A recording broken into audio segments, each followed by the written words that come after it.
तो वहीं बीजेपी दिल्ली सरकार की नई आबकारी नीति पर लगातार सवाल खड़े कर रही है। बीजेपी भ्रष्टाचार के खिलाफ ईडी के एक्शन को सही ठहरा रही है। पूरे देश के अंदर जिस तरह कार्रवाई हो रही है, भ्रष्टाचार के खिलाफ कोई भी कार्रवाई उसका समर्थन है और साथ ही साथ इसमें किसी भी ताकतवर से ताकतवर व्यक्ति ने अगर ये भ्रष्टाचार किया है तो उसके खिलाफ कार्रवाई होनी चाहिए। तो वहीं दूसरी तरफ दिल्ली में आम आदमी पार्टी और उपराज्यपाल वीके सक्सेना के बीच अलग ही जंग छिड़ी हुई है। दिल्ली के उपराज्यपाल वीके सक्सेना ने आप नेता आतिशी, दुर्गेश पाठक, सौरभ भारद्वाज, संजय सिंह और जैस्मिन शाह को उन पर भ्रष्टाचार के आरोप लगाने और अपमानजनक नारे लगाने के लिए कानूनी नोटिस भेजा है। नोटिस में कहा गया है कि एलजी की छवि खराब करने के लिए फर्जी खबरें चलवाई गई और साथ ही इसका प्रचार भी किया गया। उन्होंने आप नेताओं से इस पर अगले 48 घंटे में जवाब देने को कहा था।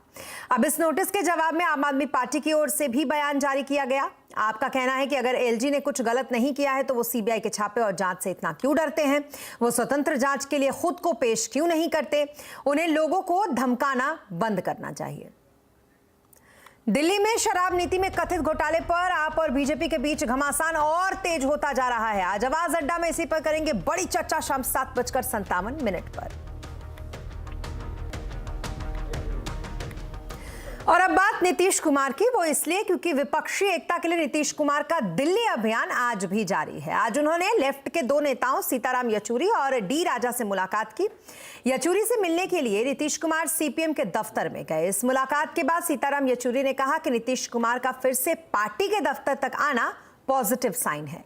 देश और संविधान की रक्षा के लिए विपक्ष की पार्टियों को एक साथ आना चाहिए। वहीं नीतीश कुमार ने कहा कि वो किसी तरीके की दावेदारी नहीं कर रहे हैं, लेकिन अगर लेफ्ट पार्टियां, रीजनल पार्टी और कांग्रेस को एक साथ लाया जा सके तो ये बड़ी बात होगी।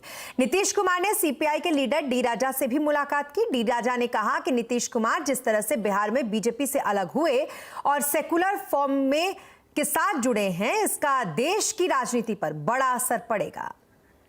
नीतीश कुमार ने आज दिल्ली के मुख्यमंत्री अरविंद केजरीवाल से भी मुलाकात की। मुलाकात के बाद मनीष सिसोदिया और जेडीयू नेता संजय झा भी वहां पर मौजूद थे।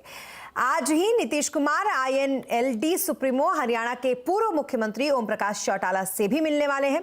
बीजेपी से रिश्ता तोड़ने के बाद अब नीतीश कुमार विपक्ष को एकजुट करने में जुटे हैं। कल वो राहुल गांधी से भी मिले थे। और अब बात भारत दौरे पर आई बांग्लादेश की प्रधानमंत्री शेख हसीना की और प्रधानमंत्री के बीच आज हैदराबाद हाउस में उनसे मुलाकात की। इस मुलाकात के दौरान दोनों देशों के बीच डेलीगेशन लेवल की चर्चा हुई और 7 एमओयूज पर यहां हस्ताक्षर हुए। दोनों नेताओं के बीच आपसी रिश्तों को और मजबूत करने पर चर्चा हुई। साझा चुनौतियों, आतंकवाद के खिलाफ मिलकर काम करने पर भी यहां पर बात हुई। भारत ने आईटी, स्पेस, न्यूक्लियर पावर और ट्रांसमिशन के क्षेत्र में सहयोग बढ़ाने का यहां भरोसा दिया। भारत बांग्लादेश के बीच 54 नदियां बहती हैं। इससे संसाधन के बेहतर उपयोग और साथ ही फ्लड मैनेजमेंट में भारत ने मदद का भरोसा बांग्लादेश को दिया है। साथ ही कश्मीरिया नदी के जल की साझेदारी पर भी समझौता यहां पर किया गया। दोनों नेताओं ने साझा प्रेस कॉन्फ्रेंस भी की। शेख हसीना ने आजादी के अमृत महोत्सव के लिए भारत को बधाई दी और मोदी के विजनरी नेतृत्व की सराहना की। तो वहीं प्रधानमंत्री मोदी ने कहा कि बांग्लादेश इस क्षेत्र में हमारा सबसे बड़ा ट्रेड पार्टनर है। और अब बात मार्केट की खबरों की करेंगे। शुरुआती तेजी से आज बाजार काफी उतार चढ़ाव भरा रहा। सेंसेक्स 49 पॉइंट गिरकर 59,197 पर और निफ्टी 10 पॉइंट गिरकर 17,656 पर बंद हुआ।